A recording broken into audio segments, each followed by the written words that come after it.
питання про журналістське уплотнення. Ви казали про медведя. В принципе, это знак небезпеки, у принципе, что не только ж медведь может быть. Нет, это конкретно вот фольклористы, когда это тлумачат, доследуют, то это тлумачится как обряд инициации, когда посвящали детей, другие больше дорослые, взрослые, больше дозволялось, они переходили в некую, так сказать, новую свою життєву, узростовую ситуацию, и им тлумачили. Вот так просто тлумачили, как поводят себя в лесе.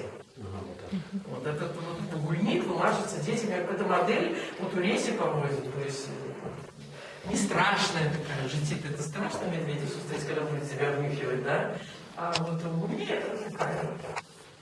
Это так, они гульни, это дошли до нас. То есть, может, это и в гульні было, во время инициации, может, это было так само нейк жутковато, да? Может, по-другому это, но это заховалось, это запомнили, и до нас это дошло, и гульня, як забава. Такие рештки старых переулков.